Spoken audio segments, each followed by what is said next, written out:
Welcome, everybody. Nice to see you. I'm fresh out of a debate, and I apologize for the delay. Just wanted to, make sure my wife knew I was alive and shove some food in my face. And so thank you. And that was a lot of fun. I actually had a great time in that debate. I thought it was, just so much fun to do. So I'm going to open it up really quickly.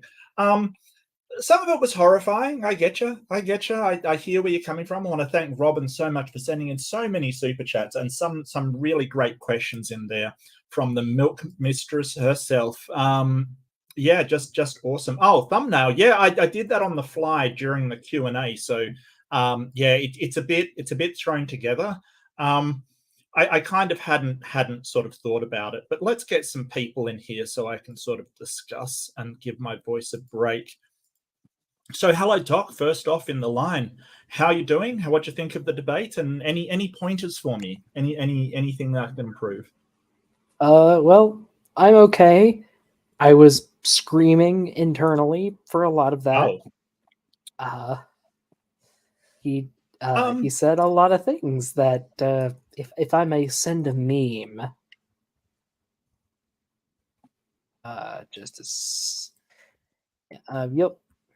you'll well, in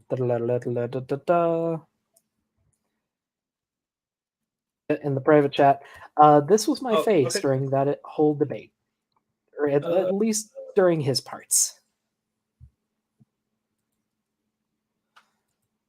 I trust you. I'm not even going to look at it. I trust you. I don't know why. Perhaps you shouldn't. Ooh. Okay. All right. That's Harold, isn't it? That's Harold. I can't remember his name. He's got an actual name. The meme guy's got a name. I love it. Harold or something. Yeah. Just smiling in absolute agony. Like, that man. I want to go back to the creationists. Can we listen to more Matt Powell, please? Yeah, he's got some very, very weird ideas of why Christians should be in charge and why that is. I find it I didn't get an answer to why we should believe his opinion or take his word for it over anybody else's in society, kind of thing. I didn't get an answer to that. But it just seems to be this idea of, well, Christians were around when stuff was built, so they're in charge forever. I don't get that. But yeah, that's my piece. That's your piece. You were fine. You were great as always. It's interesting to hear you talk about political stuff for a change. Because I feel like don't with most of your points. So yeah. I'm keenly aware I don't live in America, and usually they are talking about stuff in America, kind of thing, right? So me not living there, I do make commentary on it, but I try not to do too much on it because I don't live in the country. But this one I just couldn't refuse. I mean, it's Hake. It's and sort of I love conspiracy theories as well. So the reset thing is such a great conspiracy theory because it really, like, nobody's working towards it really. It's just an idea. Jane Full says that Hake's a likable crackpot. Yeah, he's likable. His ideas aren't. Well, Dr. J, I think you're next in, mate. Do you have anything, any comments, any critique, anything that you want to add? Hear me out. This is what we need. We need to find an atheist that holds a really extreme view that only like 1% of the population has and put them on modern day debates. That's what we need. I mean, it's rough. What would that look like? Just anything, just an extreme, I got a good one for you. How about Richard Madsen? He's the aliens, God's aliens guy. Right? Technically that's an atheist because they don't believe God is a god, kind of thing.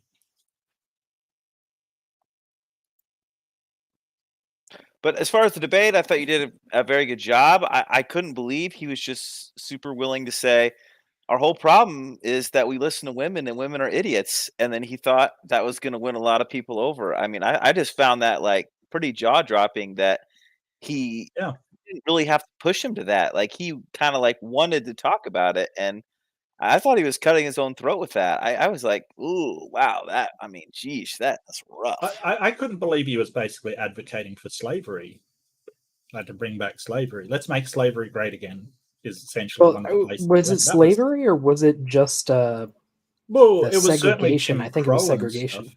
Yeah, maybe segregation, but I mean the conditions at which the segregation was happening was appalling. You know, like I talk about unfair society where you know one segment aren't allowed to attend college or university and stuff. It's absolutely appalling. The question I usually like to ask people when I get in these kind of discussions about, you know, how bad it is now compared to how it used to be is if you could pick a year and you didn't get to pick the country, you didn't get to pick your race, you didn't get to pick your gender, which year would you like to be born? And I have never had anyone who would I would consider like trying to honestly answer say anything but like today.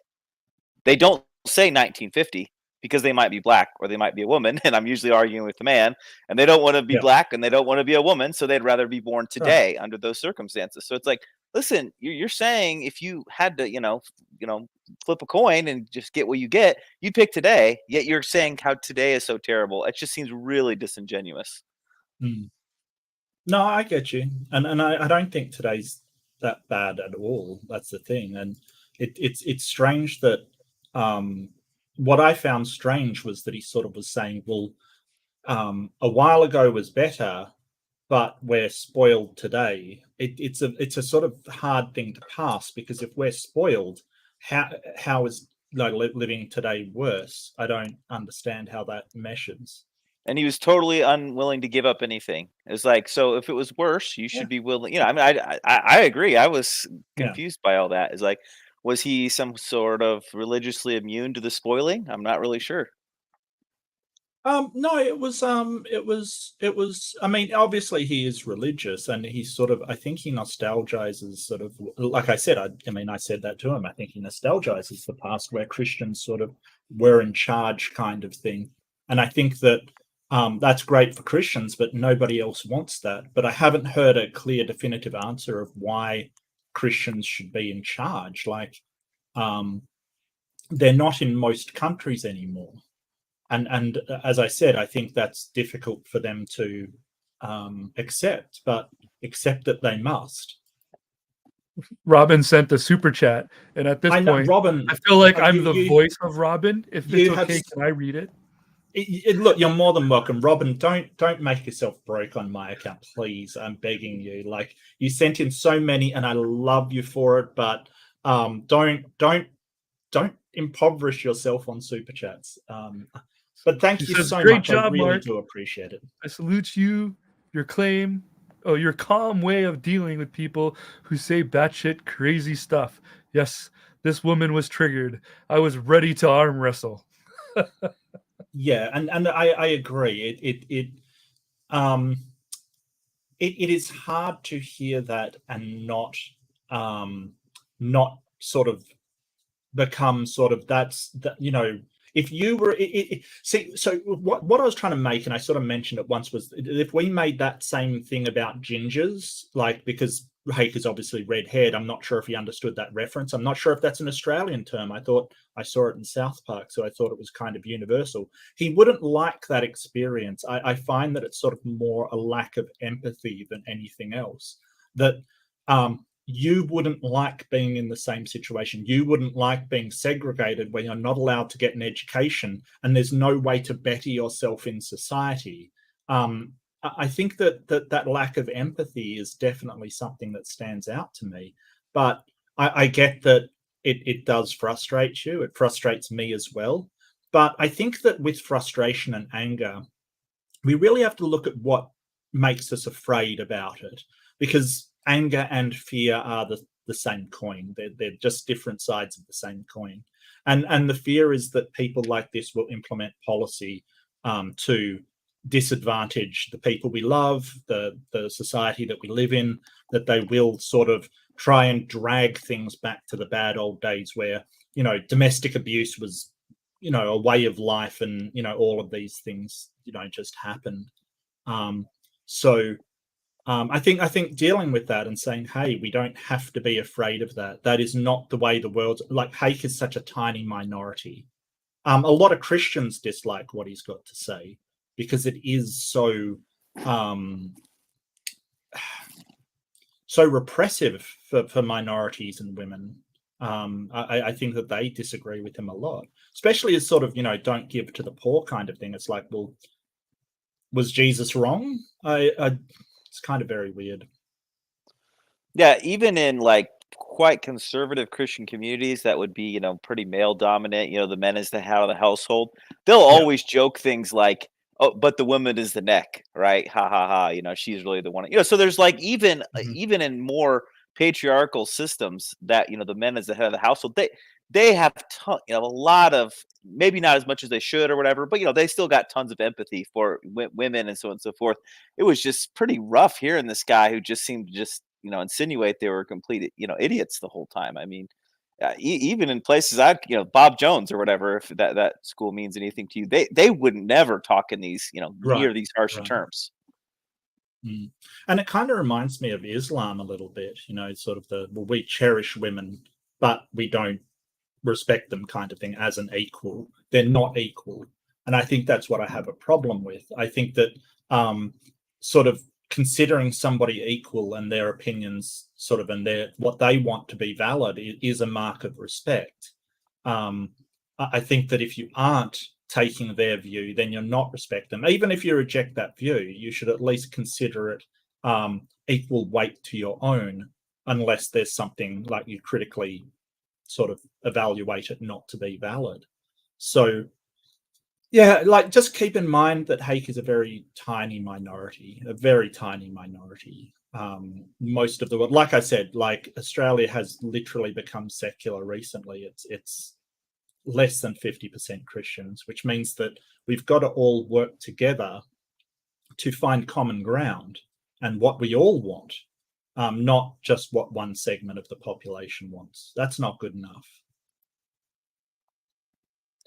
So ironically, like when they were setting up the country, my understanding is the Baptists in Virginia were like adamant that separation of church and state was like required to be in the Constitution. And it's just so odd how that feels like it's flipped, you know? Yeah, well, because it was, they were being attacked by the Puritarians, right? So they were being attacked by the Puritarians who hated them and were attacking them and stuff. So they didn't want religion to be a factor in the state, because then they would have been on the brunt of all of these, you know, measures. But now they do want it because, you know, they obviously became the majority over the Puritarians. So they see it as, well, now we can do the same. It's kind of, they've forgotten their origin. They've forgotten what it's like to be the one subject to these kind of measures. Empathy. I did feel that the debate was a little. There was something interesting that happened in debate, and it was this. Felt like the topic was, is the Great Reset real in America? And oh, sure, but I have to being accept Australian that. and me not being from America, I was like, a lot of this stuff doesn't fit. But you know, the audience is American. Like, the audience is most from the US, and, you know, it's a large part of it. And, you know, the US, followed closely by China, have got to be the most influential countries in the world. Like I was trying to say to Hake, you don't live in a vacuum. Things that the US does affects Australia. The things that China does affects Australia. We can't just pretend that our systems aren't interwoven and interlinked anymore. We just can't. So it's all well and good to say, oh, well, I'll keep to my neck of the woods and do all of these laws regarding me. But you've got to somehow address how these financial systems all interlink. It's pointless sort of saying, oh, well, they shouldn't. Well, that's great. They do. That's reality. I also felt a lot of his points were, or could have been answered with, you know, he said, I almost don't want to repeat a lot of what was said, but things are worse today for certain people than they were back then. And I was thinking to myself, like, yeah, but it was probably reported a lot less back then. Like, we're more aware of it now. We're more sensitive to it now. There's laws in place to prevent certain things about inequality and stuff. So it probably just wasn't shared or reported on as much. Men could just say their wives were crazy and get them institutionalized, and that the wives didn't really have much of a recourse. I mean, there's just every real study on it is just true. I mean, you probably didn't do this, Mark, because this technically wasn't really the debate. Is the world better now or not? But like, have you read Better Angels of Our Nature? Ages ago, I think. I think I read it ages and ages ago. Yeah, I mean, if someone who wrote that? I think it was Steven Pinker. Yes, yeah. I mean, if you're going to make his argument, you better read that book and demonstrate why it's wrong, because it's like a 900 or 800 page tome, like going through everything you've ever thought of in that subject. He could be wrong, but you're going to really have to demonstrate it, you know? Yeah, and it sort of is just it's a matter of faith that the past was better, kind of thing. But like he says, like today we're spoiled, but today is worse. I don't see how those two things can mesh up. God damn it, Beamsy. Look, I did a really good, I liked my presentation. If I'm just gonna sort of say what I liked about it, I liked my presentation. I did some work on it last night. I thought it was really good. Let's send this to Dr. J. Beamsy. What am I looking at here? Oh, God, Beamsy. Beamsy, apparently I'm sending this to you.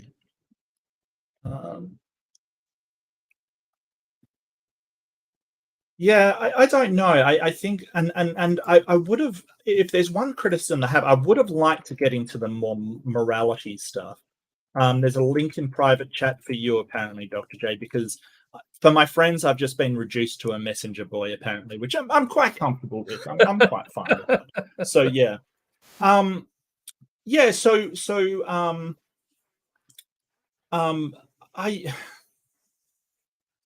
I've forgotten where I was going. Beamsy. Men used to get custody of their kids. Yeah, that's because men were seen as the only people to be responsible and stuff. I mean, no, that's not true.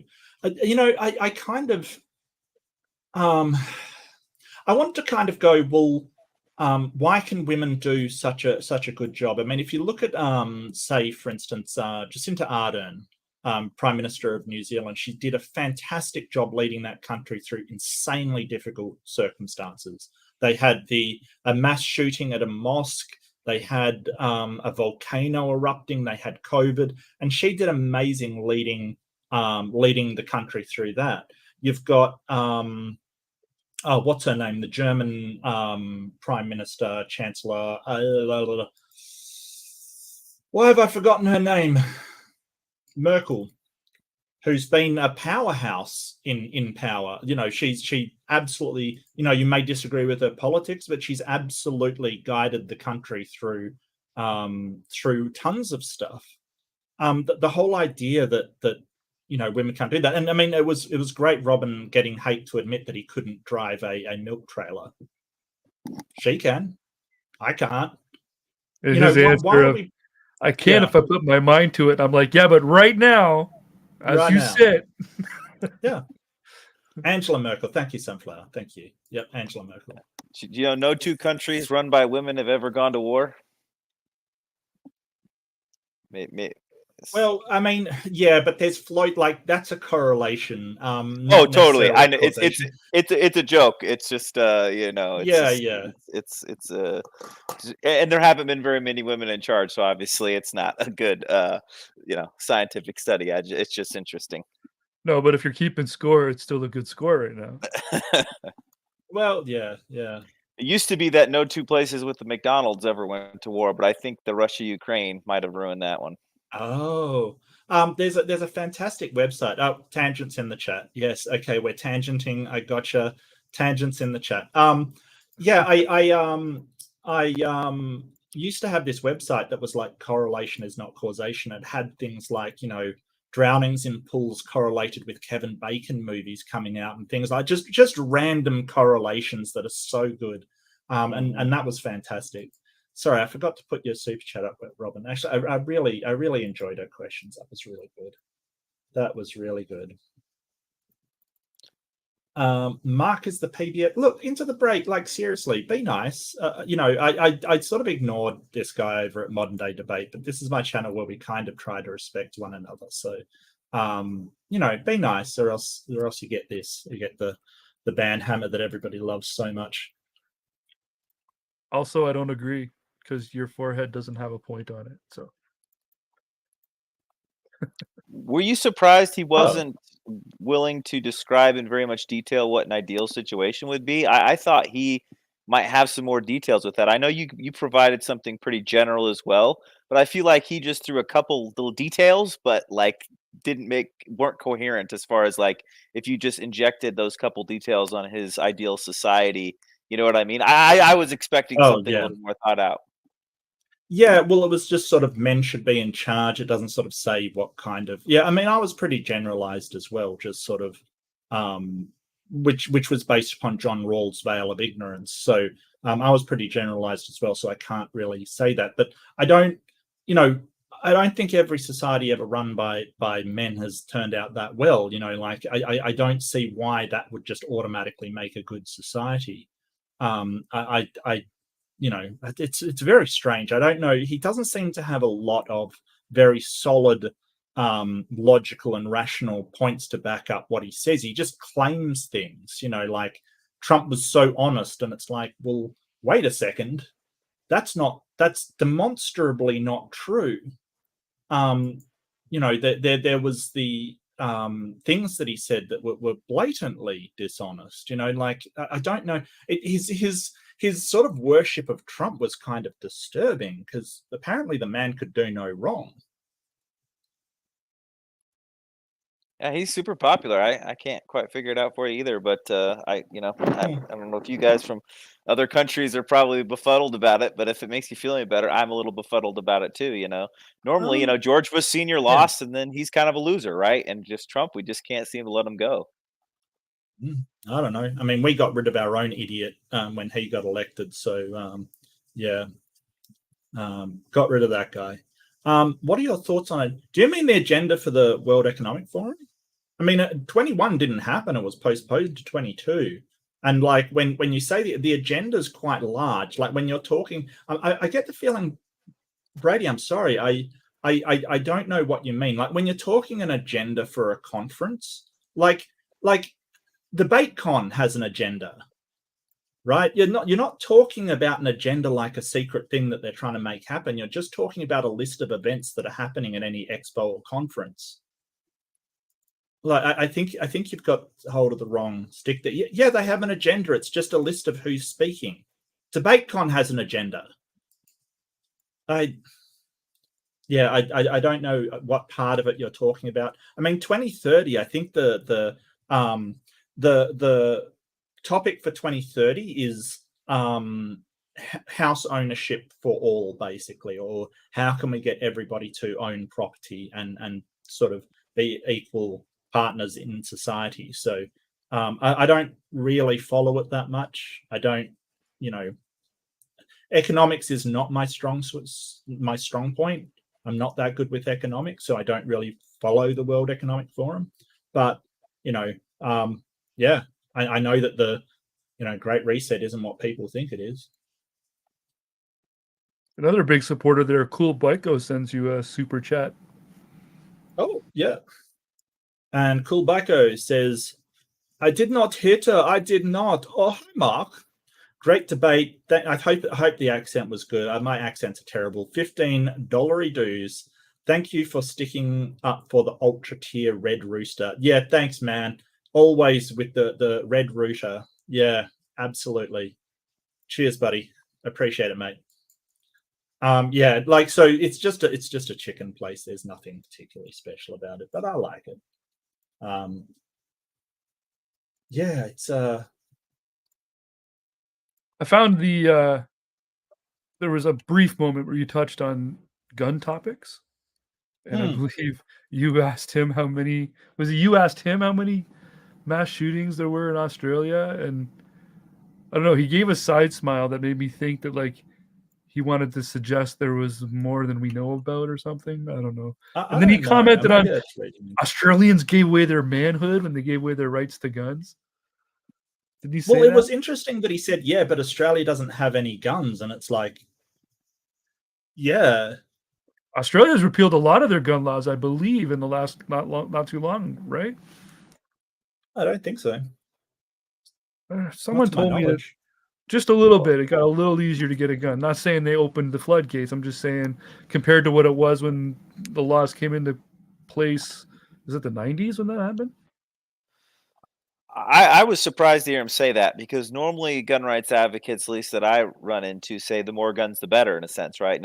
Anything, a good guy, the only thing that stops a bad guy with a gun's a good guy with guns. So we actually need more guns. That's often the, kind of the argument I hear. So for him to jump to that so quickly, with him being an American, and seemingly, loving Donald Trump and kind of being in the conservative ethos, I was really surprised. He was like, well, you guys don't have guns. And that's usually the opposite of the argument that's provided. And so I don't know if that was surprising to you guys, but it was surprising to me. Yeah, I'm in Canada, where the guns per capita is pretty much matched to America, and we don't have any mass shootings, not this year, right? If you consider, first of all, I consider a mass shooting to be where like 4 or more people are injured, right? Yeah, we just don't have that problem here. Now, we don't allow semi-automatic weapons, right? If you own a rifle, it shoots 1 bullet, and it's generally for hunting. And I'm not a gun owner, but someone told me that Canadian gun owners see gun ownership as a privilege, not a right. So they respect that a little bit more, I guess. I think Australia is probably pretty similar. There's a lot of similarities, I think, between Australia and Canada. Oh, yeah, absolutely. Both Commonwealth countries, and I think there's a lot of similarities. There was a huge cultural shift even in the NRA. I mean, the NRA used to be very much a, hunting, this is how you be careful with your gun. This is how you do this or that. People in the NRA used to not like, AR-15s. Those things were bad. We don't have that kind of stuff. And they really, really flipped on it because they just made so much money. I mean, I don't know if you guys have ever shot an AR-15, but they're super, super fun to shoot. And, they've just made so much money. They've really changed the culture. Whereas like, 20, 30, even just like 25, 30 years ago, that they would have even been sort of negatively seen, even in the gun community in the United States. I've got some friends in Ottawa who are I don't want to use the term gun nuts, but they like guns. But they're gamers. They're video gamers. So they very much enjoy like whatever guns are represented in video games. Like, I want to get that and give it a shot, right? Like, especially the sniper rifles. And they got real upset recently because Canada outlawed scopes. So now they can't go to the range anymore and shoot their, like, 200-yard sniper rifles or whatever. And then, not a gun owner, so I was kind of like, no, it sounds reasonable. Yeah, get rid of the scope, bud. You don't need it. I don't know. I love chat. I love chat. Thanks, John. Australia and Canada similar? Rigidage. Well, sure, yeah, betcha, eh? That's a terrible accent. I'm sorry, Justin. That's terrible. I'll try harder. Well, I don't know. I've always been told that, like, England, Australia, and Canada are pretty close friends. Australia's friends with everybody. We're just generally friendly people. Canada's not friends with anybody, but we'll never tell you. We'll never say it to your face. Well, that's the secret. They're always. We're just kind of like, sure, whatever you want. No, it's fine. It's okay. Sorry, go ahead. What is Justin on a boot, eh? Yeah, that's a myth, though. Like, Canadians don't actually, unless you get real, like, into Newfoundland and stuff, you're not really going to get a lot of boots or boots. I got to admit, Justin, I can't tell the difference between your accent and American accent. I got to, I'm sorry. I know that's contentious, but I have had Americans tell me I've got the most Canadian accent they've ever heard, but I just don't see it.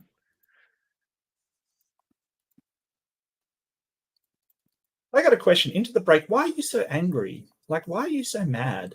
Seriously, it's kind of, yeah, it's weird that you're just getting so mad.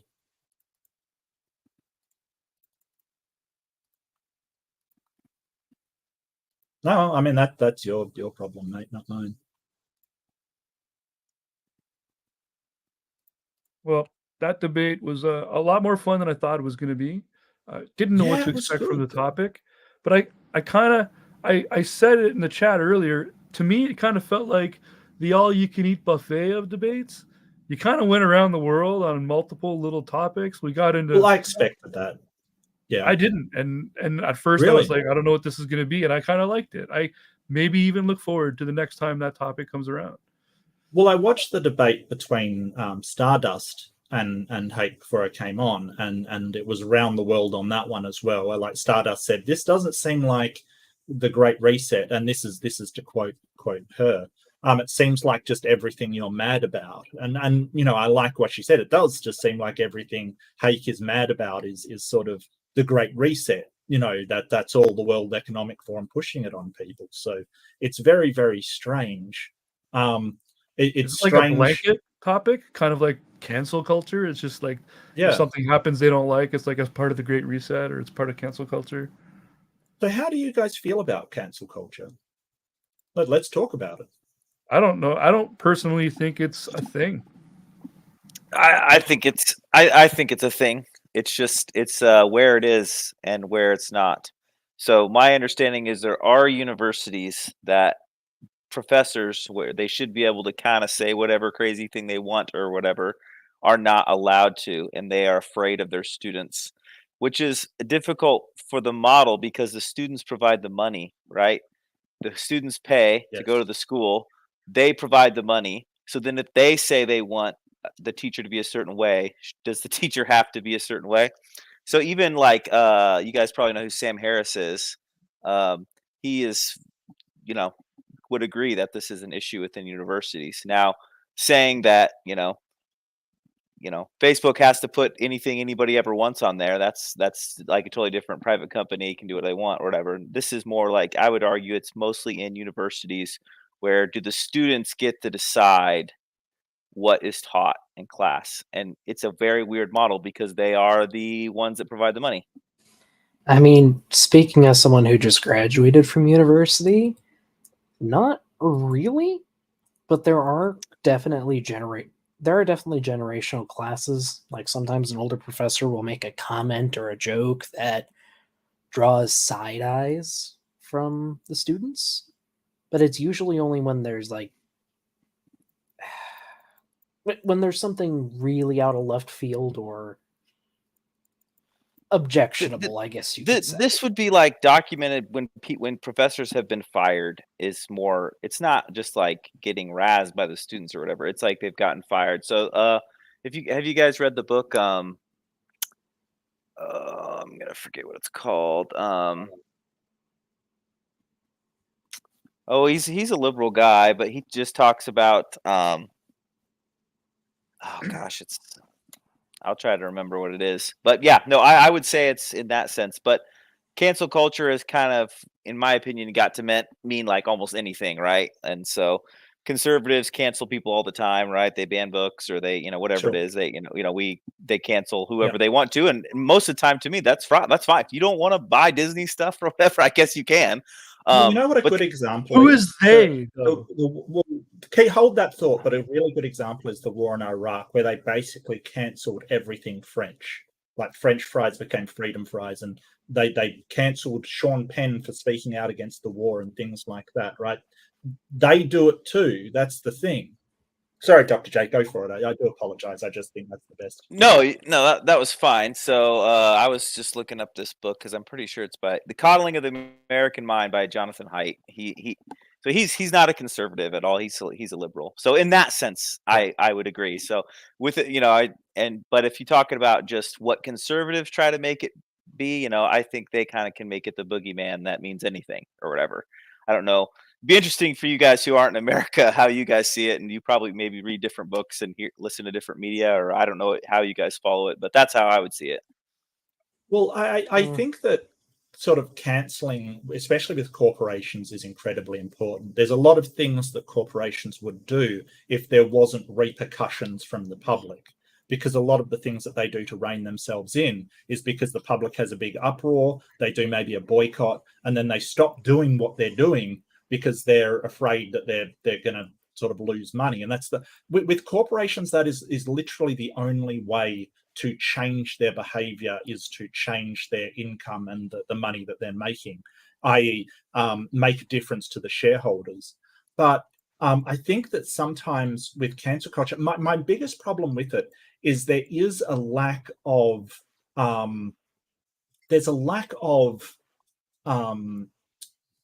responsibility when somebody does it. Like if somebody, participates in a cancel culture, somebody's, if that was incorrectly done or something was wrong about it, there's very, very little that happens to them. They can just move on to somebody else or move on to another topic. So it's not responsibility. It's, I'm thinking of a word. So it's sort of like there's, with the police, if they incorrectly arrest somebody, there's some sort of consequence. There's accountability there. Lack of accountability is really what I'm getting at. And I think that there should be accountability if you are doing something to somebody and it is not justified or warranted. But I don't even know how we would do that. But at the same time, people should have the freedom to, vote with their wallet or not participate in somebody's venture because they do not like what they're doing. I think that's really important. That I totally agree. So if you say I don't want to shop here anymore, well, that seems totally fair, right? You can shop wherever you want, and if the reason you don't want to shop there is because you don't like the owner's views on whatever, I don't see that as any kind of issue. And Christians have done this big time, right? The Disney's a thing. So when they gave Pride Parade, Christians tried to boycott Disney. They didn't do a very good job of it, particularly, but at least when I was a kid, that was a big thing. And so that kind of thing happens all the time. That isn't so much of an issue. It would just be more like the only place I'd be concerned about it more is if in a university setting, the students come, the teacher says something they don't like, and they get the teacher fired. We have tenure for a reason. I know tenure has some negative aspects to it, but sure. There's a reason why we have tenure. Yep. No, I agree. But I mean, it's also that, I mean, I've met some incredibly inappropriate teachers as well. That's the thing. Like, I think that the students should have some sort of input on how the teacher is being received, because occasionally teachers are horrendously racist or misogynist and things like that. So there's got to be some checks and balances and some input by like student council or some sort of student overview to say, hey, this is what we want. And I suppose that is a consequence of having a paid education system, a capitalist education system, instead of one that is run by the government. Because if the government goes, well, that's what you get, if you're not paying, you don't. But the university falls into line, because if they get students leave, they lose money. Like I said, the corporate, the only way to talk to them is through money. It's obviously you can find some really gray areas that get really, really sticky. Now, when the old teacher's just being a jerk, and basically everyone would agree, that's not really what I'm talking about. It's just like, someone maybe suggests something about economics that you disagree with, and so you get to get them fired for it or whatever, or whatever. Obviously we can get grayer and grayer and grayer, and no matter how much we would agree in general about things, we might have a hard time parsing it out. But that's the place that I would see it. And I'm sure, like, Dr. Dino has said, I'm sure it's not at every school.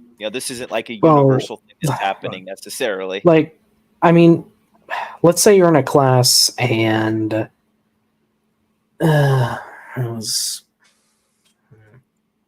let's say you have two different students who raise an issue with the class assignment. One's a guy, one's a gal, and the professor acknowledges the guy, but really goes after the gal in the situation. Do you feel like that should be addressed? Yeah. These aren't really. That wouldn't be a situation that I'm talking about. It'd just be more like their political views or something don't align with the students. Not that they're treating people inappropriately.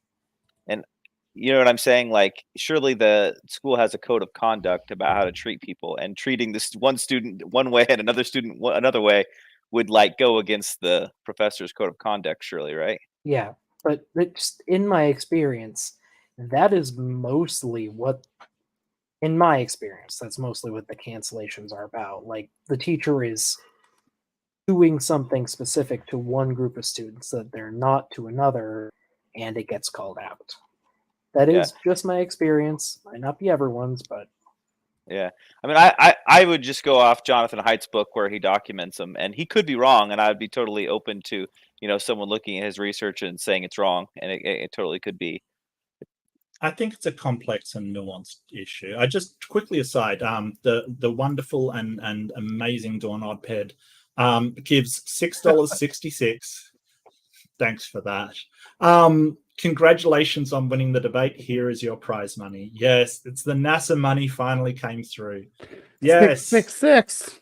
Yeah, the NASA money. This is usually I get paid in rupees from the Indian Space Agency, but this time it's from NASA. So thanks for Dawn Oddped for giving me my NASA money. And we welcome to the channel the lovely Bree. How you doing? I'm drunk. Did you I see just the got back. debate? Okay. Yeah, I watched the first half an hour to 45 minutes of it, and then I went. My brother was celebrating, so I went out with him celebrating for drinks. So I'm a little inebriated right now, but I did want to come in and just say you are the fucking goat, Marguerite. When it came to the bullshit that Hake was pulling, at least in the portion of the debate that I was witness to, where there was the racial stuff about people being happier under segregation and things like that, that you were just you weren't having it. I loved that. I was like, you're like, no, that's not true. That's just how you feel to Hake. And what can he say? Because that's a fact. It's just your feelings that you feel like people were happier back then because you have colored glasses of the 1950s, whereas Black people were struggling. And yeah, maybe there was less crime back then because Black people, if they committed a crime, you didn't even commit a crime. They were free to lynch if you felt aggrieved against them. So God forbid they commit a crime. Of course, there was less Black crime back before the Civil Rights Act because you could just kill them. You could just kill them if they pissed you off. They weren't going to commit crimes. And beatings, so assaults, and let's face it, there was also less crime in the way of, like, for instance, domestic violence wasn't a thing. It just wasn't a thing. Yeah, if you beat your wife with a stick smaller than your thumb, it was rule of thumb. Yeah, that was a thing. There you go. Yeah. Really? Is that where that comes from? Yes, that's what the rule of thumb. Mm-hmm. Oh man. And so you're like, there wasn't domestic abuse, there wasn't no fault divorce. I mean, think about that for a minute. No fault divorce changed the whole dynamic of marriage for a lot of this, the people that are in Hake's camp, right? The people who are in this biblical gender role, traditional lifestyle argument. I mean, that's what he brings to the table, right? That this is the superior way of life. But in those models, the woman has no say over her treatment, right? It does, they can make it a pipe dream to say that, oh yeah, her husband's going to be good to her, but not all husbands are good to their wives, and that's the problem. Yeah, and I mean, that's what Hake wants. He doesn't want the woman to have a say. Right. That's the goal. That's the end. That's the end game, right? So the whole thing that I sort of took a session was the idea of, well, the family's important no matter what's happening in the family, kind of thing. So if the guy's doing whatever, then we've got to preserve the family. Yeah, when you shut down the nuclear family bullshit by pointing out that this was a post World War II freaking propaganda model that they were using to sell the nuclear family, that before that multi-generational households were the norm. I wish it could still be normal to have a multi-generational household that passes the home down through the family, and people that are in the family can come and go, as they need, but have that family hub that they're part of. God, I wish we could have that today. But what you mentioned when you started talking about freaking found families, just fucking chef kiss. Because he didn't, what can he say to that? Found families are the most beautiful thing because those are sculpted by the individuals that are part of the family, that are part of that unit together. And I do have to reiterate that America is very individualistic. Like, I take care of myself and things like that. Other countries aren't as individualistic as that. Like a lot of people in Asian countries, they live with their parents and they have, sort of this real communal spirit, whether those people are their biological family or not.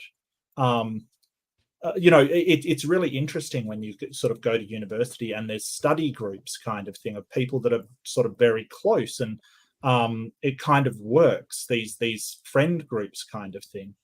So it takes a village, but it doesn't take a related village, right? This is the thing. It's like blood's thicker than water, but you know what? Blood doesn't mix as well with water as all these other found elements that you can pull into your life, right? Actually, those Asian families that are all living together too, what they consider an immediate family is so much larger than what we would. Like the migrant workers from they're my second cousin. I barely know them, right? Meanwhile, those Asian families, they've been to every wedding of a second, third, fourth cousin. They could tell I used to share a bedroom with him, right? Yeah. It's the Latin families coming across the border that everybody's freaking out about too. They have a better family value dynamic than we do here because they extend it to more extended relation. There's cousins. My wife's Indian, and she doesn't even say cousin. She says cousin brother and cousin sister. Mm-hmm. That's my cousin brother. Yeah, my stepdad's Indian. Same thing. Yeah. Although he just calls his cousins like brother and sister because they all grew up at the same house. Yeah, and then she'll be like, that guy's my uncle. And it's like, but he's not your dad's brother or your mom's brother, so how is he your uncle? And it's like, oh, he's my dad's brother's uncle something. It's like, it's just American exceptionalism because Americans decided that the nuclear family was the way of the future. That this is the superior way. Even though if you look at the Bible has generations living together. These people lean so hard on it. Has multi-generational households of adults that are living with their parents. Sure they follow the freaking stupid ass dowry bullshit where you're like, oh yeah, I gotta sell my daughter to you. But other than that, it's multi-generational. It really is. Because what if you don't get sold? Just stay with your parents. I mean, at least on the Indian front, it's not even that bad anymore. Now it's your choice.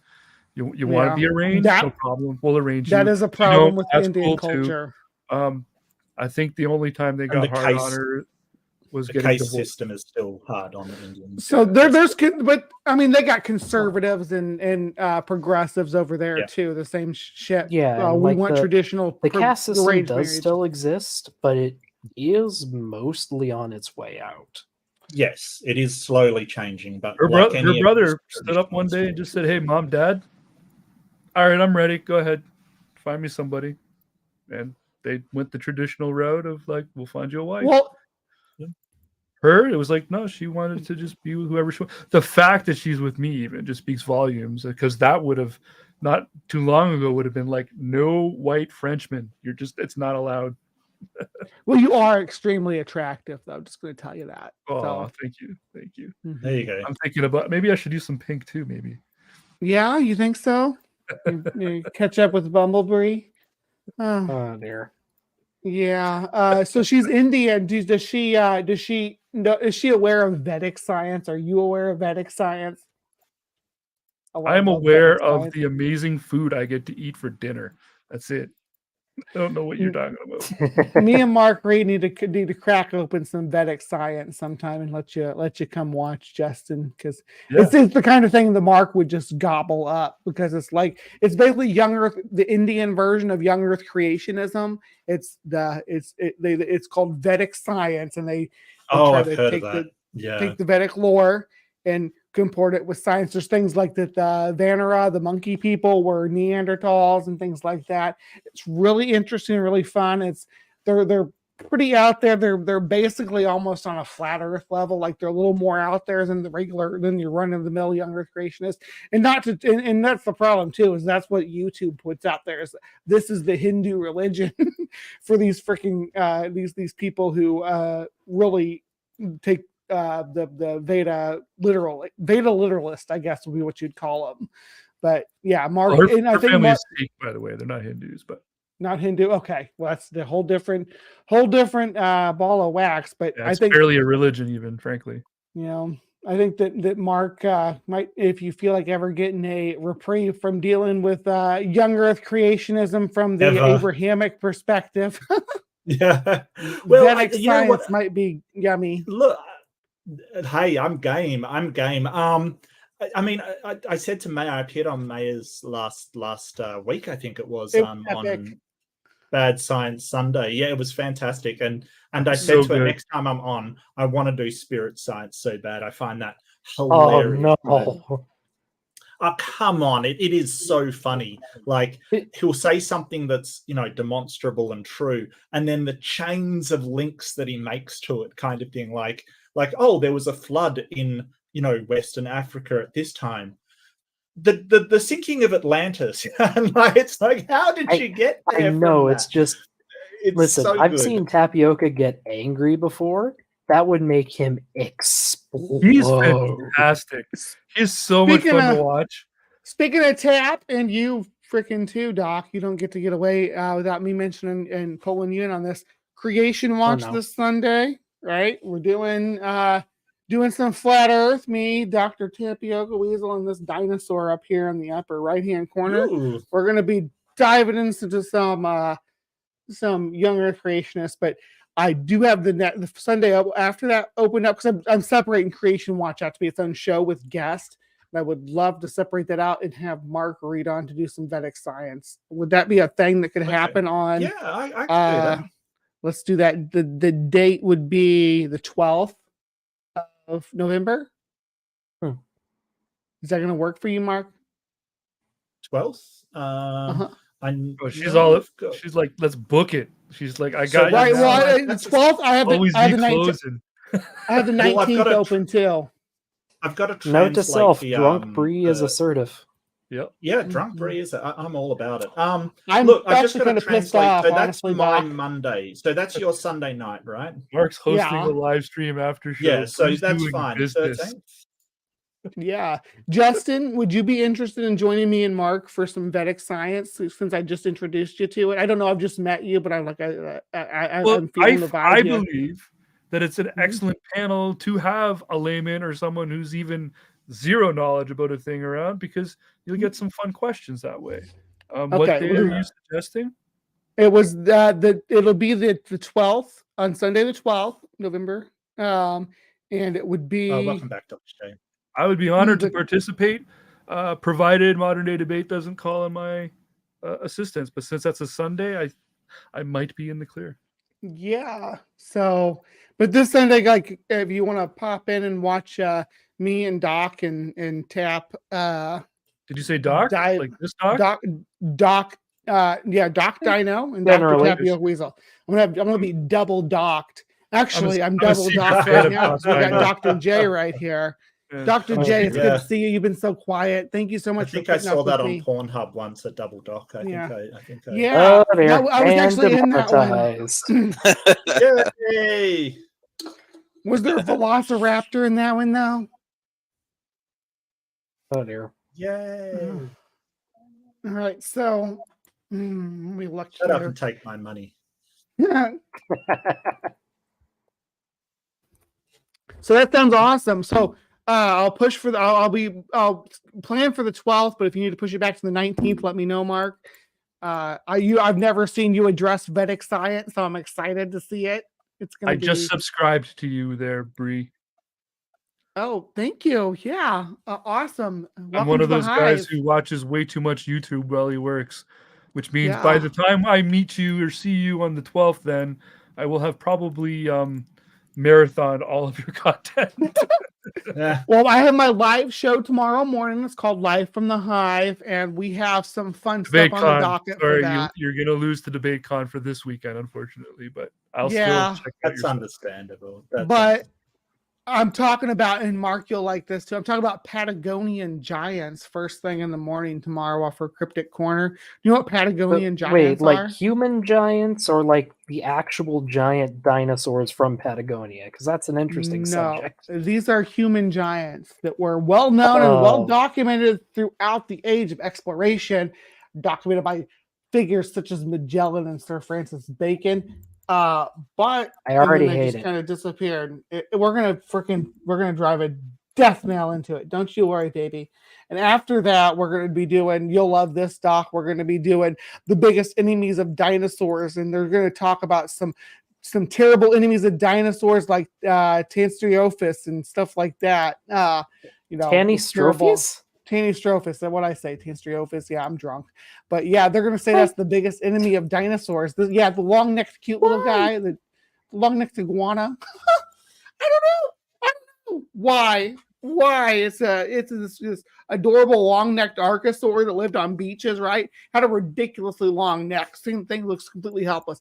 And they're going to try to make a case that it was an enemy of theropods. So let's see what they say. That's tomorrow morning on Live hate it from the already. Hive. I hate it. Yeah. I hate it. Yeah. So we'll crack that open too. And that's a doc special that side fails that I do. Where we take what we do is we take y'all like this. We take the like top 10 most deadly animals, top 10 most ferocious beasts, top 10 deadliest cats was one of them. Those are all my wife. And they're freaking ridiculously chock full of bad science, chock full of it. And I get to freaking pick it apart. And it's so much fun.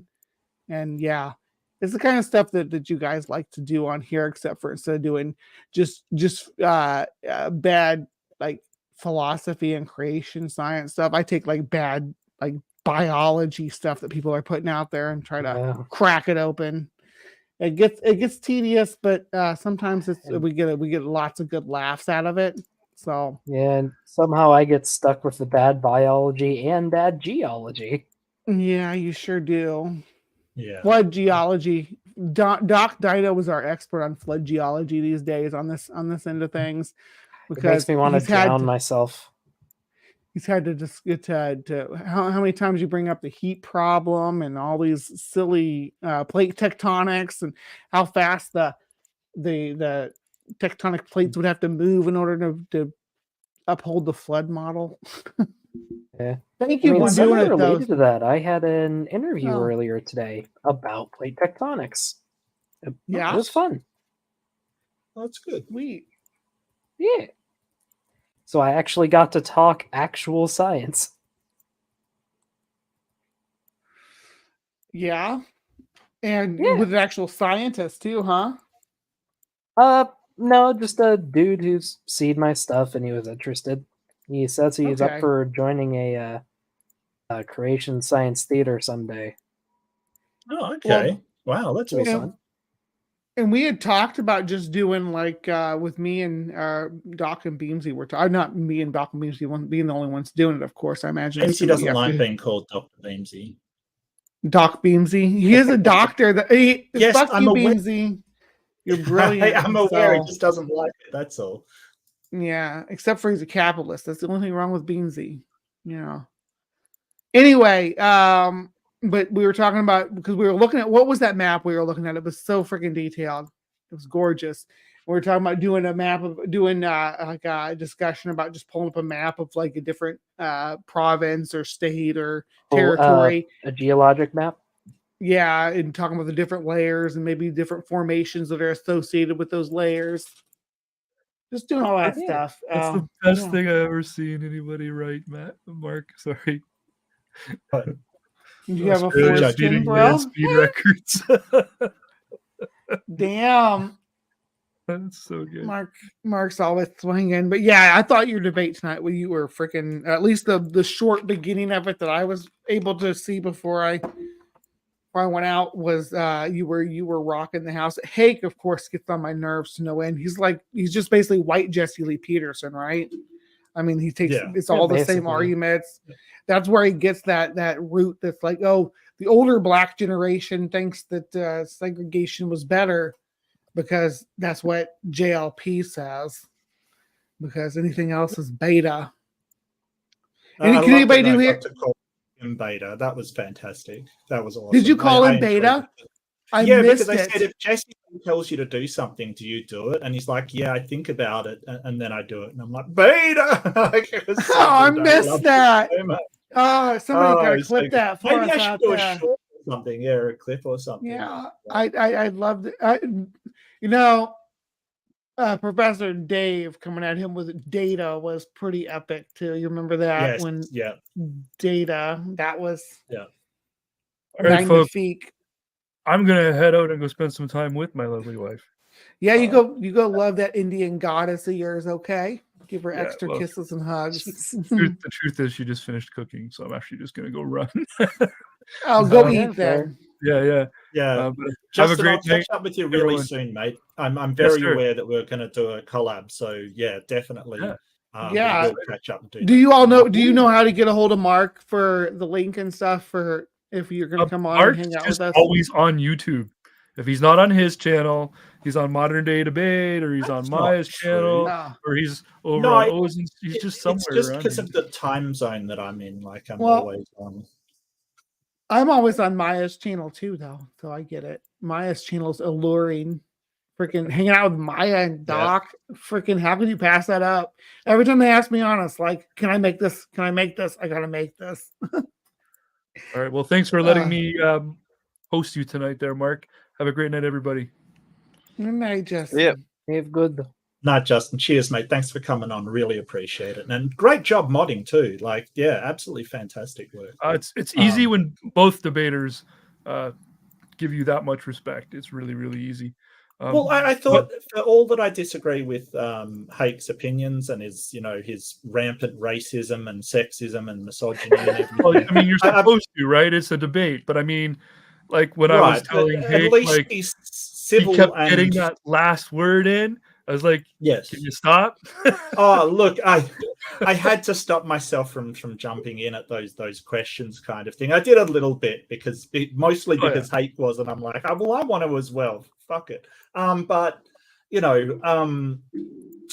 I don't know. I just at least he was, he was polite, he was civil, he didn't, basically call me English. These things are all good. He hugged a line with his language, but he didn't. Oh my gosh, Mark! So did you see that, Justin? Did you ever see where Mark went in when Amy Newman was having her debate, and they insisted he was British and started making like British jokes about him? Oh my it was God. the Mark and Ross debate that I That was Ross, actually really love, and Ross kept calling him British intentionally, no matter how many times Mark corrected him. Ross continued. I still think that might be just the worst partner I've ever seen you have for a debate, Mark. Granted, I haven't seen all of your debates, but I've seen quite a few. No idea. He was on your part. He was your partner, and he kept calling you British. Oh, No, he was holy the shit! I opponent. missed that one. I'm talking about Ross. No. Okay, who was your The partner one-on-one. though? Oh, it was a one-on-one. All right. Yeah, it was just, no matter how much Mark corrected him, he then was making it like it's one thing for an honest mistake, right? Mm-hmm. But after Mark was like, "Well, I'm Australian," and the guy just kept. Now it was like, "No, you're British, and that was just okay. Like, dude, I thought that was a reference. You think to you're better Mark than us with your British accent? Mark remembers the freaking the tweens from freaking Discord debate with Amy Newman, don't you? They kept insisting that you were British. Yeah, there was one where yeah, on Amy's channel. Goldie was his name. Yeah, that was. Oh, that one with Amy. Wow. Even the chat's like, Justin, go. So I'm going. Go, Justin. Yeah, go, Justin. Good night. Go eat. Sustain yourself. Good night. That one with Goldie, so that's really, I've got to acknowledge Amy Newman. And it's interesting. I watched the Stardust versus Hake before I did this debate, and she was the same. Just didn't let things get riled up. But Amy Newman is amazing with just Queen. just how little she lets things, lets the hate bother her, because that Goldie debate, he just made himself look like the biggest ass that has ever He didn't entered care. a debate stage.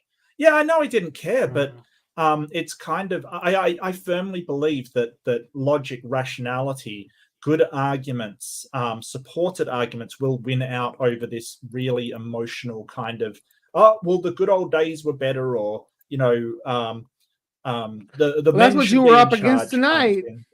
That's what you were up Exactly. against tonight, is traditionalism. It's it's Judeo-Christian or whatever. Judeo-Christian isn't even a thing. It's just Christian. It's neo-Christianism or Christianity. It's this new model based on the 1950s when they resculpted our the American image to be about in God we In trust God we and all trust. this. Yeah. And Yeah, because got to that's what it defeat those is. frickin' commies. So yeah. And the thing is that these traditional sort of, oh well, I don't want to sort of move into the future, has been going on forever. That's why I put into my opening stuff about us killing the horse industry with cars. In like about 50 years, the horse industry was gone. The whaling industry was gone about the same time, because we invented different forms Fossil of oil fuels. and turpentine. I mean, these freaking kids and their bicycles. Right. So there's people always trying to hold back progress, and it just, they're called Luddites. There's a word for it that we don't use anymore. Used that Luddites. I used that word in my opening. Tonight? Like the Luddites can, yes. Yeah, It Luddites. must have went right past me. Yeah, because that's exactly what it is. It's like printing press. What the Luddite says is, I don't. There's it's kind of mixed on how much truth there is to it, but that when they invented the printing press, that the people who wanted to do it was sewing. I think it was making clothes, but it doesn't really matter. Dr. J, thank you so much for speaking up. I don't want to misrepresent the whole movement, but so was it like the sewing machine, like machine sewing against hand sewing? That makes sense. Okay, thank you for clarifying. I didn't want to make an ass out of myself going on about it. And it's nice to hear your voice, put a voice to the face, because you've been quiet the whole time I've been here. But I've been rambling, so. Oh, look, Bree, you're a breath of fresh air, or maybe a breath of drunk air. I'm not sure. Yeah, well, I'm not in either case. I'm like at the good place right now, right? I'm in the good zone. I gotta stay right here though. I don't want to get too much over the edge. I had to have a drink earlier just after his opening. Just like, what the hell? Well, I honestly wouldn't have known what the subject was if Mark hadn't gone, because I actually didn't really realize what you guys were even talking about without it. I mean, listening to him, I wouldn't even have understood what the debate was. I read the title and I'm like, I'm not even sure what you meant. I actually thought you were talking about replacement. And I didn't think that this is really going to be interesting. I didn't get the impression that Hake understood the topic. Honestly, that's like based on his opening. He equates everything leftist, as he puts it, as the Great Reset, right? So he basically will lump literally anything progressive, anything leftist, anything that he doesn't agree with into the Great Reset, and then argue. The Great Reset's about banking, though. Banking, right? It's mostly about the update of technology, because currently we're in Industry 4.0. So the first one was steam and water, first industrial revolution, basic machines. Second industrial revolution was electricity and rail, like so telegraph and things like that, more advanced systems, and we had to adjust for that. Third industrial revolution was the digital revolution. It was computers, the start of the internet, World Wide Web, that kind of thing. And we're in the fourth one, which is automation, robotics, AI, things like nanotechnology, quantum computing, things like that. So Industry 4.0 is basically saying, hey, well, we've had this massive setback. And the first Great Reset was actually a book written about the housing crisis, right? It was about the economic downturn after the housing crisis, saying, hey, if we're going to be putting investment into reestablishing our institutions, how do we do it in the best possible way that we can take advantage of the technology? That again was suggested by Carl Schwab for after the COVID crisis, which I tried to steer away from COVID as much as possible, because I didn't want to have my thing removed from the internet. And I'm amazed it didn't go there more. But basically, it's how are we going to implement this technology along with financial systems to adapt to the current changing of the industrial landscape. So it has 3 prongs, basically. So smarter growth, so the implementation of technology and sort of more advanced systems. Greener growth, so how do we make things less polluting and sort of more environmentally friendly, and fairer growth, so how do we sort of adjust the capitalist system so it's fair on everybody. Yeah, that's interesting. And it is like, as I think you did mention this, this is sort of always happening, sort of. I think it is hard to sort of break them into sections. So I kind of wonder, I'd have to read the books, I guess, to see if I agreed that the breaks were as clean as they say they are, but they could be. I mean, maybe this is a clean break kind of time, but it is kind of muddled because technology is always pushing forward. Well, and we've Yeah. talked, me and Mark have talked about this at length at times about like things like geoforming, right? Or terraforming. Was it controlling the weather and changing the landscape of the world? We just basically we're on the cusp of that. But it's Yep. will we wipe out our resources that we have from the previous industry before we can get this new industry up and going where we're creating our own green energy, hopefully honestly through like a photosynthesis process, but I don't know what we're going to end up Sure. with. And Yeah. there's all kinds of things that they're looking at new technologies for. I mean, he brought up, aren't they experimenting to make food out of bugs? And it's like, yes, that might be one of the places that third world countries are going to get nutrient sources, as we do have to explore other food options. Things like asteroid mining, is that something we should go into? Is cloning something we should go into? Is any of these, like, we have to sit down and look at our technologies and calculate the impact of them, because they're going to be used. So we have to try and find a way to address them. And the World Economic Forum is just a venue. And what they don't understand, it's not this solid body that's making decisions. All it is just world leaders coming together and discussing the implications of these things. That doesn't mean they're actually doing anything together. All it is a forum. That's it. But they don't seem to understand that. It's a meme. Eats the bugs. Eats the bugs. From that forum. That wouldn't be a bad freaking debate to break into modern day debate with. I could do a debate on insect protein. A lot of people are just freaking emotional response. Yeah. I mean, apart from, look, you're not Australian until you've eaten a fly. Like, it just is a rite of passage, because a fly will go in your mouth and you will accidentally swallow. And that's just the reality of living in Australia. But I think that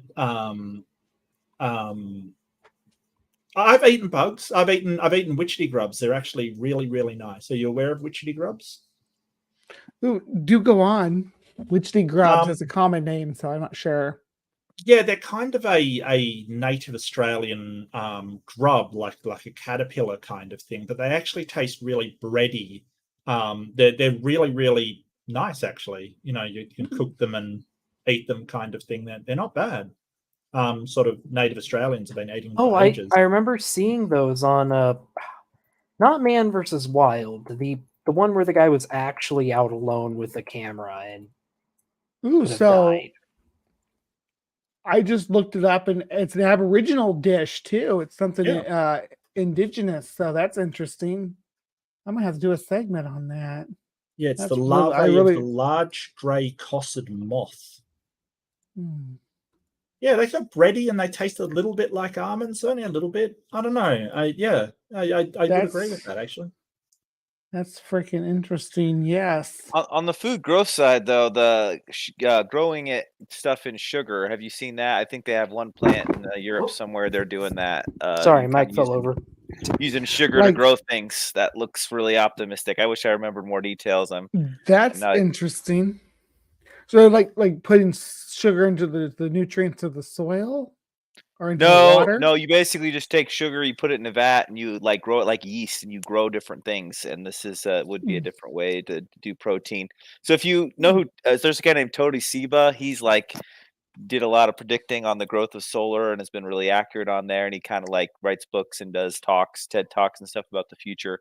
He's pretty optimistic about this technology. Obviously, the future is hard to predict, but that one at least seemed like a optimistic, one that had a chance to do some great things for food. Yeah, I've been keeping my eye on like insect protein, but it's hard to get Westerners to get on board with it just because of there's a social aversion to it. A cultural social aversion, but social aversion in the West that can be bypassed if we can get proper education. That these I've never heard that before. Bronze Age notions of of clean animals and whatnot, because when it comes to insects, generally you're speaking, they're cleaner than any mammal you're going to eat or any bird you're going to eat as well. Just by the nature of the way that you can farm them and how much control you have over what they're exposed to, because you raise an insect farm in like a closed, vacuum sealed environment, basically, where you control any bacteria that gets in, you control exactly what goes into their diet. You can have these big silos just full of mealworms feeding on natural food sources like oats and things like that you can harvest without letting any kind of contamination get in from an outside environment, right? And that gives you ultimate control over what's going in your body when you eat that insect protein. And the people that are just, insects are gross, insects are unclean, insects are disgusting, they live on filth and whatnot, are just missing the whole point of the process and totally dismissing the idea that a pig wallows in its own filth, a cow freaking wallows in its own waste or lives in its own waste. Chickens are disgusting. Have you ever been around chickens? Yes, I have they're pretty smelt a gross. chicken coop.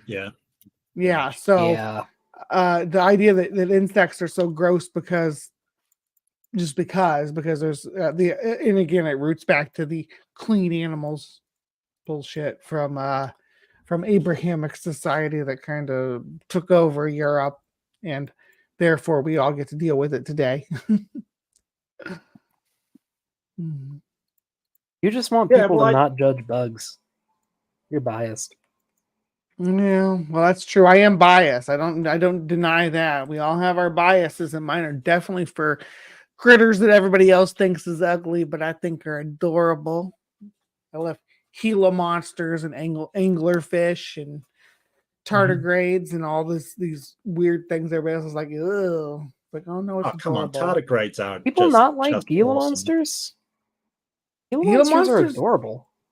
They are. I love their little beady little scoots that they have all over I their love body. axolotl as well. Axolotl are just so adorable.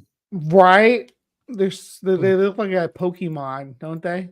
Like Oh yeah. yeah, someone at work dressed up as an axolotl for Halloween, and apparently none of the older people at my work knew what it was, but all of the younger people did because there was axolotls in Minecraft. Yeah, well, they've entered the pet trade like in the 2010s. They were almost extinct for a long time, and people were like, hey, we figured out how to breed them in captivity, because all you got to do is keep them. The secret is keeping the temperature of that you keep them really low. Other than that, they're really easy to care for as long as you keep them cool. And once people figure that out, they're breeding them by the thousands, right?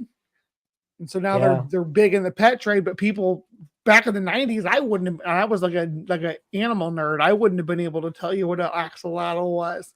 Now everybody in their well, and you said Minecraft, of course. Minecraft has 3 colors of them too, doesn't it? I don't know. I don't play newer versions. It's been a long time. They don't have any of my dinosaur mods. Yeah. I'm playing on a Minecraft server right now with my brother, so I don't know. There's fish in it, but I don't know what they are. Oh, hey, same here. I'm no help, you know. I'm building an aquarium for extinct animals because I like those kinds of mods. Nice. Hey, Mark, do you see like when you're in your debates and stuff? Do you see like people like Carol out there in the side chat just freaking zinging left and right on? Yeah, occasionally. Yeah, usually in the Q&A, I'll pay more attention to the chat. Usually in the debate, because I'm making notes, I'm usually focused on that. And I think that it is possible to get really distracted by chat. I guess it's just my personality. I generally tend to focus very heavily on one thing at a time. So it does distract me during the debate. But in Q&A, I'll usually look and just keep an ear out for the question, kind of thing. Yeah. I just because that's one of the people I always pay attention to in the modern day debate chat. I don't get in there a lot most of the time. If anybody else is streaming it anywhere else, I usually go there instead. I like to support a smaller channel and channels that better align with my hive. So if I can, like if Doc's mirroring it on their channel or whatever, you mirror it on yours, I'll go there instead. But when I do get in there to the modern day debate chat, it's fun to interact with people like Carol and watch them freaking dunk on whoever you're debating. When I did my debate, I did not only not look at the comments while I was doing it, I still have never read any of them. I just figured my sanity is better off not doing it. My sister read them, so she gave me a summary. Yeah. Well, Mark's a soy boy. If you listen to if you read the comments, total soy boy, soy boy, and he's a shill, a beta male, and I'm a PBS logo, and I don't even know what that means because I don't know what the logo of PBS is. So, PBS is it? Well, it's American Broadcasting Service. Yeah, it's our public. It's our thing, though. Hang on. It's just a P and a B, isn't it? A PBS? It's just the letters. I don't know. I don't know what. Oh, okay. Well, I mean, just a purse, 3 people. I don't understand these insults. You're a data man. Yeah, don't try to understand America. Yeah, it'll kill you probably. Oh yeah. Oh, it's a bald joke. Okay. Well, I didn't realize I was bald. That comes as a surprise. Wait a minute. Wait, you're bald? When did this happen? Yeah. Actually, it always pleases me when people are saying that because if they had a real argument, they would use it. You know what I mean? Like it just shows that they can't actually form together. Like if somebody's saying, "Hey, you're wrong because you've got red hair, or you're bald, or you're overweight," you have no real argument. You're just pointing out stuff because you've it's just ad hom. Just ad hom. Yeah, exactly. Yeah. But I did enjoy that. What always gets me when I do debates with creationists is the channel or the chat will always go after me for not being a real doctor. And all I have to say to that is I make it clear I'm not an actual doctor. My name is 100% just a parody. Yeah. Were you going to go on Monday Night Debate Talk? Were you talking about going on there? Maybe. Okay. I'm still going back and forth over whether or not I want to show my face. I might do it. And then it depends on who they could set me up with. You have people like Beamsy who is a doctor and they don't want you to acknowledge it. It's like, come on now. I just mean like who they set me up to debate against. If like Ryan can find me someone good, then yeah, I guess I'll show my face. Oh well. Yeah, I'm always impressed with Mark's sort of breadth of subjects that he's done. I don't have confidence to do that many subjects. I feel like I have this kind of narrow expertise, and I I'm kind of impressed. I would just never do a flat Earth debate. I just don't know enough about it, and there'd be a lot of subjects like that. Yeah, I I'd don't spend know, the I whole don't- debate asking them about geology topics because I know they have no idea how to fix them. Well, I don't know. I mean, I don't think I know that much. I think that in subjects that interest me, I do have like I do learn a lot of stuff. But there's other subjects that I'm completely clueless on. I don't know anything about cars. Like if you ask me about cars, I couldn't even tell you kind of models and things. I've got no idea. So, I think it's just yeah. I don't know. I don't. But thank you. I appreciate that. I don't know why I do this to myself. I guess you're just a masochist. Oh, absolutely. I mean, that's been proven. That's been absolutely proven. I mean, I stepped into the ring with Howard. Anybody that does that hates themselves, and I'm including Delahanty in that. I mean, seriously. So is Howard worse than Witsit? Oh, absolutely. Yeah. Howard At least is Witsit makes sense. kind of. I have a Kind of. hard time following Comparatively. Witsit. I have a hard time following him because he That's by sort of design. yeah, it's like he sort of has some truth probably to his saying, but he just says it in sort of this convoluted way that I'm like, I can't follow you. And yeah, I think you might be right. It might be by design. I mean, he seems like a Yeah. sharp enough guy to say it clearly if you wanted to. Well, Witten's always like, do you actually believe this? Do you actually believe this about all this stuff? It's like he shows you something like something about the natural world that's like about the physics and stuff that's kind of bizarre on his face, and like, oh, do you actually believe that this is true about the way that this is how these bodies work in relation to each other? And it's like, yeah, they model it, If they model it and the model is sustainable, then I'm on board with that. And that's what science, modeling is so important to these fields. Oh, but the model isn't reality. You know that, right? Mhm. Yeah. It's okay. Representation of reality. Yeah. And it's like you can falsify a model. You can falsify it at the model level. That's perfectly fine. Falsify it if you don't like it. If you think there's a problem with it, yeah, throw it on Or the get a table. better model. Get Yeah. one that actually works, but they refuse to come up with a flat earth model because someone might actually check it. It's the classic dog ate my homework. Do you think we could come up with a better flat earth model than they have? Probably, yeah. Yeah. I mean, somebody came up with a model of how it could work. Debate Witsit? And did he? He just I think he did. He just left because Witsit couldn't give him a model, couldn't give him any evidence, nothing. That wasn't Nathan Thompson. This is not worth my time. Goodbye. I thought that was Nathan Thompson he did that with. Was it? It was one of them. They're interchangeable. Yeah. And thank you so much for Light of the Twin Lamps, who gave $2 to say beta males beta. Thank you, Light. Thank you. I don't know what to say to that, but yeah, thank you for the super chat. Light of the Twin Lamps, you are speaking truth to power right now. Just you know that. Wait, are we power? I don't think we are. Well, if we didn't have any power, these monitors wouldn't work, and I wouldn't even be able to see you. Well, that's true. That's true.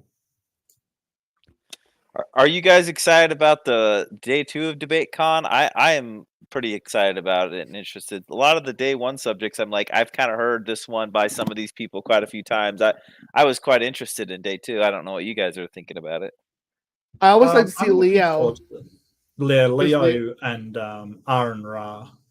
Yeah. Aaron Ra versus David Woods. It's going to be great. Isn't Destiny on day 2? I believe so. And he has a topic that's, if I remember, I should pull it up, I guess, but a topic that's not, some of the normal ones. Destiny is usually more politics, right? Yeah, it's totally a politics issue, as I recall. Is Is Leo debating Destiny?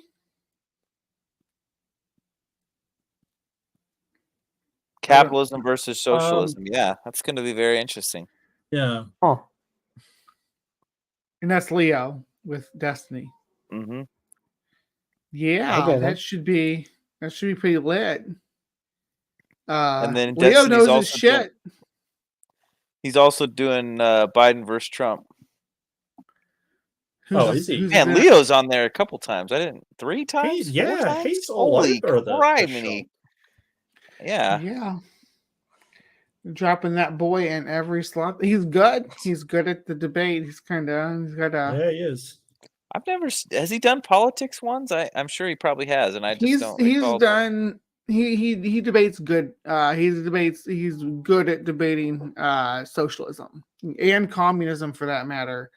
But that's all. It's and I say he's good at it, but it's hard to decide whether he's really good at it or whether the people who don't know what they're fucking talking about are just really bad about how they engage it because they don't actually know what socialism or communism is. You know, it's the communism. What do they say? Communism is when the government does things. Yeah. Socialism is when the Tell us how you government really does feel. things. Yeah. Socialism is when the government does things, and then communism is when the government does a lot of things. Yeah. So. Yeah. If you come I in, think that Destiny will know the definitions, so that'll be interesting. that'll be better than some of the idiots that I've seen Leo lock horns with. Yeah. Because most of them come from that American libertarianism, which they all think they have really good arguments and they're really bad. I mean, I shouldn't say all of them, but a lot of them. And I say American too, which is not all American because like Sargon of Akkad is kind of the poster child that I think of when I think of this libertarianism debate bro community where they try to debate from this very individualistic idea of libertarianism. Do they actually argue like the government shouldn't do the roads? Like, is that what? Do they really go that far, or is it very vague? You know, I've never been able to get any from where I stand. I've never been able to get anybody to engage with me beyond that. That's like you get accused of doing like a red herring on that. Well, I don't what know. are you talking about? It's like, I mean, I was a city council member. I mean, the roads are like the big thing we talked about all the time. And it's what people Holy complain cow. about. Structure. Yeah. Including Everyone the wants the individualistic roads to people. be better, but nobody wants to pay for it. The people who complain about paying taxes are the same ones that complain about the roads being bad. Mm-hmm. And I mean, people, like I said this to somebody in the chat, everybody believes in some measure of socialism because no one's advocating for privately owned firefighting departments, right? Mm-hmm. That is something we have a social responsibility on at least one or two things, you know. Well, see, I've heard people who weren't serious, in my opinion, just in my private life, argue we should have private firefighting systems. Now, it doesn't make any sense. It's just it's ridiculous. But that's why I was kind of wondering, you know, and then I've talked to people who say they're libertarians and they're so not libertarian. It's like, okay, well, you're like, you know, not libertarian enough to even be called libertarian, I don't think. So I didn't know if there was like sort of an online culture that had sort of gotten together and created any kind of boundaries of what they mean by libertarian, because you know, like narrow it down. So do you do the roads? Yes. Okay, cool. Do you do the fire department? Yes. Okay. You know, like, you know, let's just really narrow down. You the Fed? Okay, no Fed. Great. You know, but anyway, that's kind of what I would like to see, to get some definitions on what in the world they mean by libertarian. Corporate monarchies. That's what they mean. Yeah. Corporate monarchies. So could you imagine a corporation having a monopoly on toll roads though? Like, could you imagine that if they had a monopoly over charging people to use roads? And what kind of dystopian society would you be stepping into, kind of thing? That's why usually they give up. I mean, if people are being honest, they give up on that one real quick, which is, you know, if they want to define what they mean by libertarianism, that includes fire, roads, and police and military, that's fine. But, you know, I just like a clear definition, you know. That's what happened to our rail system in the U.S. they did exactly what you were talking about with the roads, but to the rails. Yeah. They did. Yeah, it was incorporated. Yeah. Yeah, they pay people with company credit and all the whole deal. Yeah, and yeah. Yeah, it's such a dystopian. Yeah, so I'm surprised those debates aren't more popular in modern day debate. A lot of, it's like how many, I grew up with Kent Hovind, I watched all his tapes as a kid and all that. And I'm already like, so I have an interest, like a childhood interest in him. Like, oh, this guy was part of my childhood. I'm interested. But now that I've watched like 4 or 5 of them, like I'm good. Like, well, if I'm you've all watched right. one of Kent Hovind, I know. You've heard seen them all. every single one ever. Yeah. And people that are sort of his followers are just sort of Ken Hovind, repeats. So it's kind of like, oh, I kind of heard that one before, So I'm kind of interested in some of these, other topics.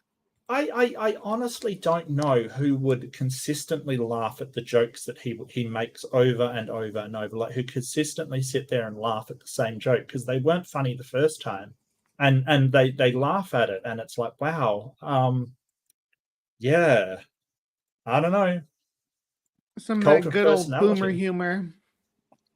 Yeah, cult of personality, I'm afraid. I mean, Look, who I hate knows? to Maybe it's be a just like real- a fear response at this point.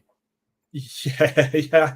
I still want food at my compound. Please don't send the child abuser into me.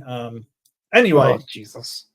yeah, I think I went a bit too far there, but I'm gonna start to wrap it up. I do apologize. I'm actually getting a bit tired, and I do want to have lunch at some point. But yeah, thank you so much. I was going to do an hour and a half, and we have hit that margin, and we've completely tangented off to Kent Hovind. So you always know the stream's in trouble when you tangent Kent Hovind. But I want to say I had a lot of fun. Thank you so much for sharing this amazing experience with me. Like, it was actually so good, and it was so good to get because Hake has a lot of followers. He's actually got a lot of followers, which isn't so much concern for me, but it is sort of a milestone that I'm being offered these kind of bigger debates. It's good. I really enjoy it, and I really enjoy that I'm getting people who will debate, not just sit there and clown around for an hour and a half. So I feel really encouraged by this. After that Ross debate, I was sort of like, is this the best that I'm going to get? Is these people just sitting and yelling and just acting like idiots? But no, that was really good. I really enjoyed it. So yeah, you did a great job. So much, everyone. Thank you. I appreciate it. I you- tried my best. Would you debate Jesse Lee Peterson? Sure, why not? Oh, Why You heard not? it here, I mean, folks. yeah, I mean, I think that I don't think Jesse Lee has particularly good arguments. I think that he says a lot that he assumes to be true, much like Hake does. He assumes his sort of worldview to be true to start off with, instead of justifying it in some way with some sort of reason or logic. So I really wouldn't mind doing that. I might have some questions. No, I would. It probably wouldn't be my favorite debate, but sure, why not? What about Jordan Peterson? Jordan Peterson, absolutely. I think that Jordan Peterson, I would love to pin down Jordan Peterson on whether he thinks God actually exists or not. Good luck. Like, good. Yeah, I Good know, luck. right? It's the whole point is like, and I'm encountering this a lot actually, that people sort of go, oh, but believing in God is good. Yeah, but does he actually exist?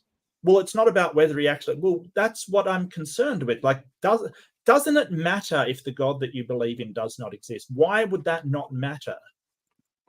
It seems like they don't care. So yeah, I'd love to try and pin that down. But you're right. I probably wouldn't have any luck doing so. But It'd be nice to watch you try, though. Sure. I don't think Jordan Peterson really debates, though. He more has discussions, which is entirely his purview. That's up to him. I don't hassle anybody for not debating. It's fine. And I'd like to know why Dostoevsky's Tale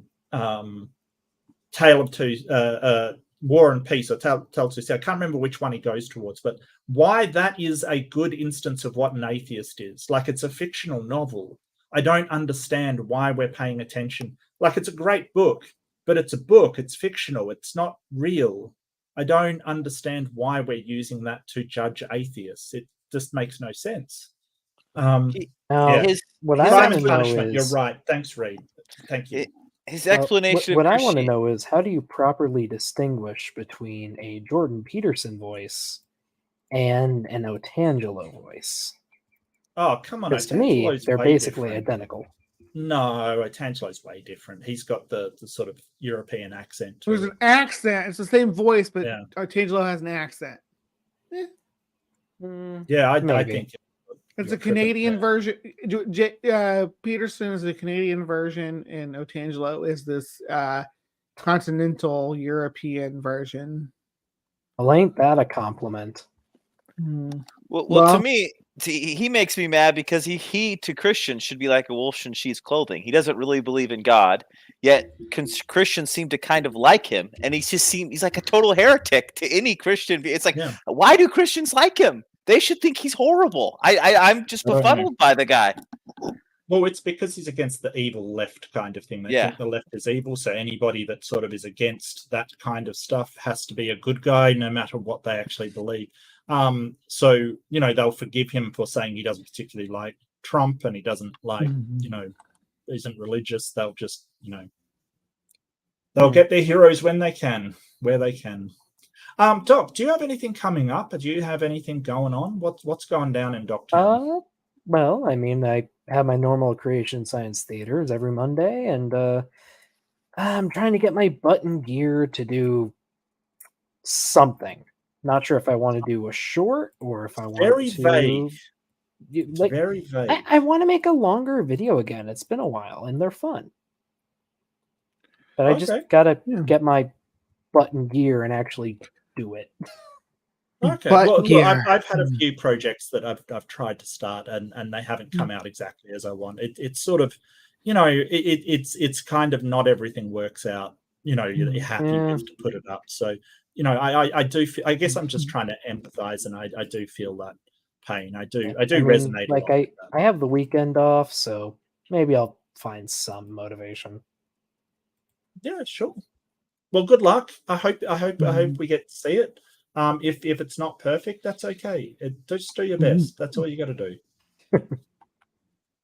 And Bree, what have you got coming up, little lady? What are you doing? Ooh, well, tomorrow morning, in just 9 short hours, actually, I'll be doing Live from the Hive. Probably hungover. We're gonna be, yeah, we'll see how that goes. Plenty of water. Plenty of water. I got a big bottle of water over here, so we're Good gonna stuff. make that happen. Yeah. But yeah, we will be talking about the Patagonian giants. We will be not the dinosaurs. Sorry, Doc Dino, but we will have a dinosaur segment after that, or not dinosaur segment that does include dinosaurs, even though it's called the biggest enemies of dinosaurs. I will tell you that time I'll be there. Yeah. It's this should be, let's see, about an hour in, so you're talking probably about 10:30 is when I jump into that segment there.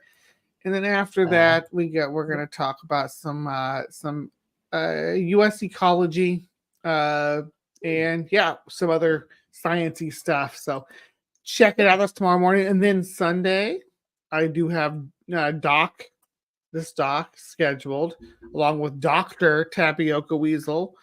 And we're going to tackle some flat earth stuff. So we're going to be, I believe it's going to be, we're going to listen to some Admiral Byrd is what we're going to listen to. And if anybody knows who Admiral Byrd is, they should be prepared for the imminent fun that's going to take place. So, that's this week. Oh, dear. I hope to see you guys this weekend, I guess I should say. So I hope to see you all there.